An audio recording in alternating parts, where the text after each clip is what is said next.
সকাল সকাল বাড়ির ছাদে এসে যদি এত সুন্দর ফুলগুলো দেখা যায় তবে কার না মন ভালো লাগে বলুন তো। আয় অন্যদিকে কাকগুলো এত পরিমাণে বাচ্চা ডাকাডাকি কাক, এর করছে জন্য তো যে ভয় ওদেরকে পাচ্ছে। সবার আগে খেতে দিলাম।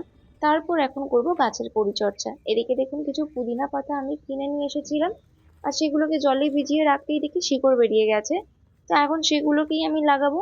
আর তাছাড়া গরম আস্তে আস্তে না পুদিনা পাতার কিন্তু খুব প্রয়োজন পড়ে, মানে আমার তো লাগে বিশেষ করে।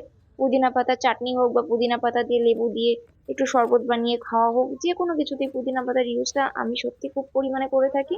আর গরম আসলে না পুদিনা পাতা মেলা একটু দায় হয়ে যায়, তার কারণ বাজারে না গেলে বাড়ির কোনো সবজিওয়ালার কাছেই পুদিনা পাতা আর খুঁজে পাওয়া যায় না। আর অন্যদিকে কাক মহারাজরা একে একে জল টল খেয়ে এখন যাচ্ছে বাড়ির দিকে, আর আমি চলে এসেছি নিচে।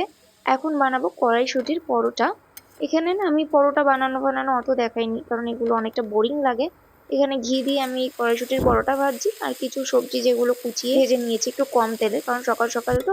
আমি যেহেতু আজ প্রথম ব্লগিং স্টার্ট করছি, ভিডিও করার অভ্যাস না থাকার কারণে আমি আজকে দুপুরবেলা কি খেয়েছি সেই ফুটেজগুলো তুলতে একদমই ভুলে গেছি। আর এদিকে দেখুন, এই দুটো আমার মাকে দেখতে না পেয়ে একদম সিঁড়ি বেয়ে ওপরে উঠে এসেছিল। আর মাকে দেখতে পেয়ে এরকম নাচানাচি শুরু। এই দুটোর সঙ্গে না আরো দুটোও আছে, এদের ভাই বোন, বাট সেই দুটোকে দেখতে পাচ্ছি না।